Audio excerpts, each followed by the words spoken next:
Hai, selamat datang di awal cerita. Pada video kali ini kita akan bahas alur cerita film yang berjudul 100 Feet. Dan semoga sehat selalu buat kalian serta keluarga besar kalian. Oke, kalau gitu langsung aja kita mulai. Let's go.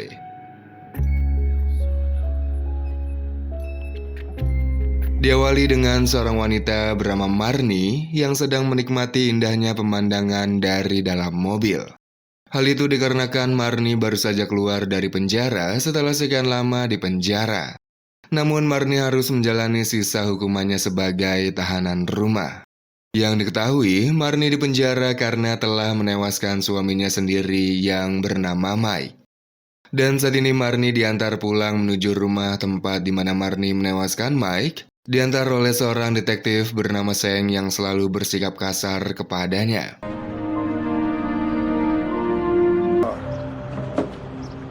Home sweet home. Setibanya di rumah, Seng menyuruh Marni segera masuk ke dalam rumah. Yang ternyata sikap kasar Seng kepada Marni disebabkan karena Marni telah menewaskan rekan kerjanya yang tak lain adalah Mike. Hal itu karena suaminya Marni yaitu Mike merupakan seorang polisi yang kebetulan rekan kerjanya Seng. Sementara kondisi rumah Marni sama sekali tidak ada yang berubah, termasuk noda darah Mike yang masih menempel pada dinding rumah. Marni menyayangkan kepolisian yang tidak membersihkan nodanya, namun Seng mengatakan kalau Marnilah yang harus membersihkan karena itu adalah ulahnya. Mendengar hal itu, Marni pun kesal karena laporannya atas KDRT yang selalu dilakukan Mike tidak pernah ditindaklanjuti. Lalu datang seorang petugas polisi bernama Jimmy membawa alat gelang kaki untuk membatasi pergerakan Marni sebagai tahanan rumah. Jimmy menjelaskan cara kerja gelang kaki itu yang akan membuat Marni hanya bisa berjalan sejauh 100 langkah. Dan jika lebih dari itu maka alarm akan berbunyi. Jika alarm terus berbunyi selama 3 menit dan ada upaya untuk membuka gelang kakinya, maka dipastikan Seng akan segera datang.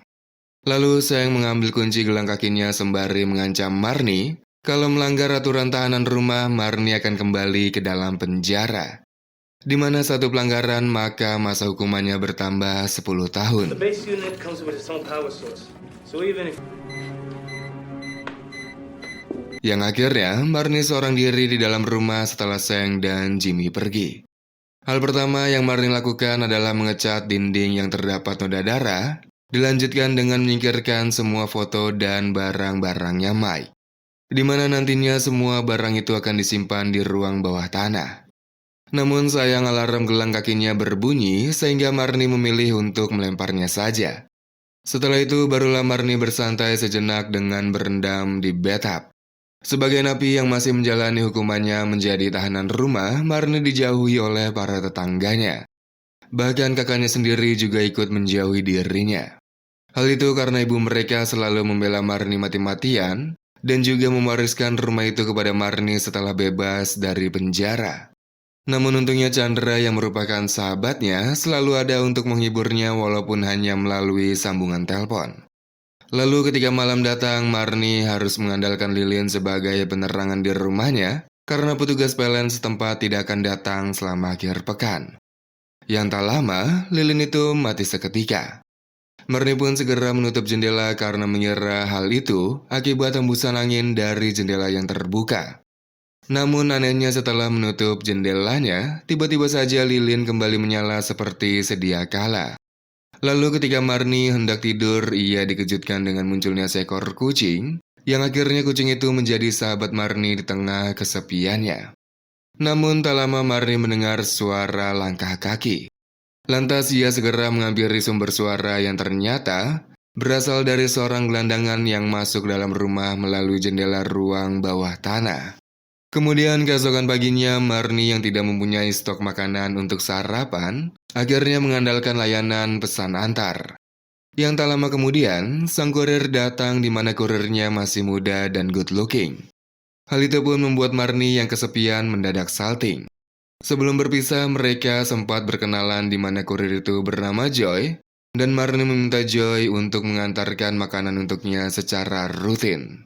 I'll see you around, Miss Watson. Morning. Lalu malam harinya sebelum tidur, Marni yang ingin menikmati sebatang garpit, Dikejutkan dengan munculnya kepala yang membuat Marni ngacir hingga terjatuh dari tangga. Dengan alarm gelang kaki yang terus berbunyi, Marni berusaha kabur keluar rumah. Lalu tiba-tiba muncul sosok tubuh manusia yang diduga itu adalah huntunya Mike. Yang akhirnya Marni pun tidak sadarkan diri. Kemudian Marni tersadar ketika Seng dan polisi datang ke rumahnya. Marni mengaku luka memar di wajahnya karena terjatuh, namun Seng menganggap luka itu dilakukan oleh seseorang. Bahkan Seng menganggap Marni menyembunyikan seseorang di dalam rumah. Yang tak lama, Marni dibuat keheranan melihat noda darah di dinding masih menempel seperti semula. Marni pun yang ketakutan memilih tidur di sofa ditemani banyak lilin pada malam itu. Keesokan paginya, Marni kembali mengecat dinding yang terdapat noda darahnya, kemudian Marni kembali diganggu dengan munculnya suara langkah kaki. Marni yang penasaran mencoba menghampiri sumber suaranya dengan membawa tongkat baseball. Dan dikejutkan dengan nyalanya lampu yang tiba-tiba. Bahkan gangguan terus muncul dengan piring yang berterbangan ketika Marni sedang membuat kopi. Di sana Marni sangat yakin kalau semua itu adalah ulahnya Mike yang kini sudah menjadi huntu. Sementara Seng selalu standby di luar memantau Marni dari dalam mobil, menunggu bunyinya alarm gelang kakinya Marni. Malamnya yang kebetulan adalah malam Halloween, Marni ikut meramaikan dengan menggunakan kostum putri salju. Selain itu, Marni juga menyiapkan banyak permen untuk dibagikan kepada bocil. Namun sayang Marni yang merupakan tahanan rumah membuat para bocil menolak pemberiannya. Kemudian pagi harinya Joy datang ke rumah Marni dengan membawakan sarapan. Bersama dengan dirinya melihat Marni menggunakan gelang kaki yang menandakan Marni merupakan tahanan rumah. Yang ternyata Joy telah mengetahui hal itu dari para tetangganya Marni, namun ia tidak terpengaruh dengan apa yang dikatakan oleh mereka. Kemudian Marni bercerita menikah dengan Mike lulus SMA dan sikap Mike berubah ketika dia bergabung di kepolisian. Di mana saat itulah Marni kerap mendapat kekerasan dari Mike. Marni juga sebenarnya sudah berkali-kali melaporkan kelakuan Mike, namun tidak ada satupun yang ditanggapi oleh polisi. Hingga suatu hari Marni mengajukan perceraian, namun Mike yang tidak terima mendatangi Marni dengan membawa sebilah pisau. Dan di sanalah Marni mempertahankan hidupnya dengan menewaskan Mike. Lalu Joy meninggalkan nomor teleponnya dan meminta Marni untuk menghubunginya jika memerlukan sesuatu. Ketika Joy ingin pulang, Marni meminta Joy membawakan buku tentang tutorial pengusiran huntu yang ada di perpustakaan. Kemudian setelah dibawakan Joy, Marni segera membaca dan mempelajari tutorialnya. Di mana hal pertama yang harus dilakukan adalah membuang semua barang-barang milik Mike. Lalu Marni teringat dengan foto dan baju Mike yang berada di basement, lantas ia pun turun ke basement berpacu dengan waktu kalau tidak ingin polisi datang. Namun tiba-tiba pintu basement tertutup dengan sendirinya. Seketika Marni panik dan bergegas membawa semua barang-barangnya Mike, lalu dikejutkan dengan munculnya Mike. Yang untungnya, Marni berhasil keluar dari sana dengan membawa koper yang berisi barang-barangnya Mike. Ternyata teriakan Marni dengar oleh Seng yang membuat Seng segera datang untuk mengeceknya. Namun setelah Seng mengeceknya ke sana kemari, Seng tidak menemukan sesuatu yang mencurigakan. Kemudian Seng meminta Marni jujur dengan apa yang terjadi dan beranggapan bukanlah Marni yang telah menewaskan Mike melainkan Joy. Karena Seng menduga Joy sering datang menemui Marni untuk memastikan Marni tetap tutup mulut. Ditambah dengan luka-luka yang dialami Marni sejak menjadi tahanan rumah. Seng juga mengatakan fakta bahwa Joy pernah dipenjara selama 6 tahun karena pencurian mobil. Namun Marni meminta Seng jangan membawa Joy ke dalam kasusnya. Yang akhirnya, Seng meminta maaf karena tidak menindaklanjuti laporan Marni atas kelakuannya Mike. Marnie, I went back and I looked, done something.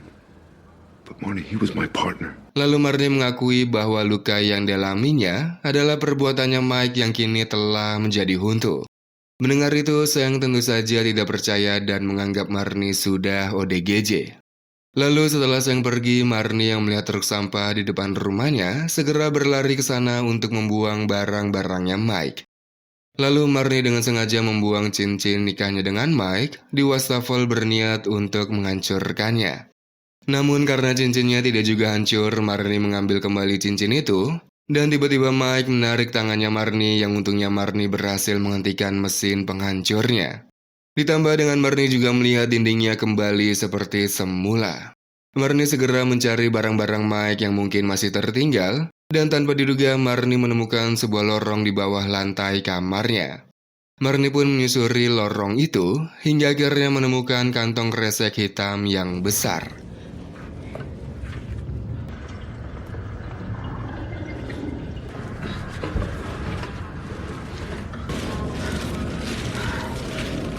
Lalu Marnie membawanya keluar dan membukanya di mana kantung kresek itu ternyata berisi banyak uang yang selama ini disimpan oleh Mike.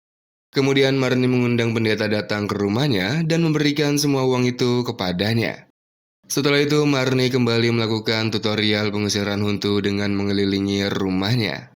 Namun nampaknya hal itu tidak berguna karena Mike kembali meneror Marnie bertubi-tubi.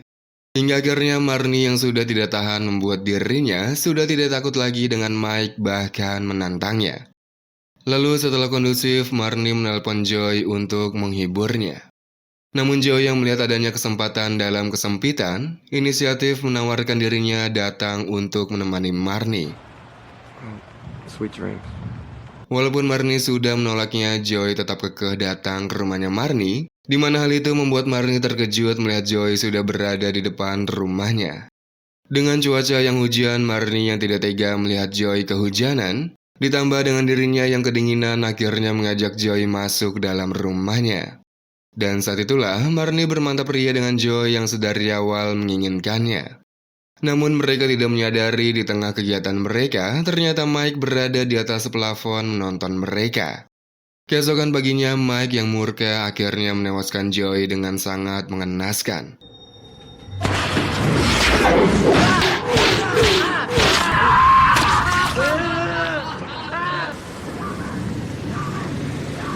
Lalu Seng datang membawa surat penangkapan Joy, namun Marnie mengatakan dirinya sedang mandi. Marnie pun bergegas menyembunyikan mayat Joy di lorong bawah tempat tidurnya, bersama dengan Seng yang telah masuk dengan mendobrak pintunya. Lantas Seng dan polisi lainnya memeriksa semua ruangan yang ada di rumahnya Marnie, namun mereka tidak juga menemukan keberadaan Joy. Ketika Seng ingin pergi dari sana, Marnie menyadari tempat dia menyimpan Joy plafonnya sudah rapuh. Hingga akhirnya plafonnya jebol dan mayatnya Joy menimpa Seng. Kejadian itu membuat Seng marah dan langsung memborgol Marnie untuk dijebloskan kembali ke dalam penjara. Tiba-tiba, Mike menyerang Marnie dan Seng terkejut melihat hantunya Mike.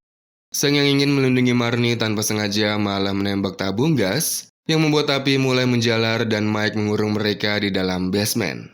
Di sana Marnie berusaha menyadarkan Seng yang pingsan, namun karena api yang terus berkobar, Marnie mengambil kunci untuk melepaskan borgol di tangannya serta melepaskan gelang yang ada di kakinya.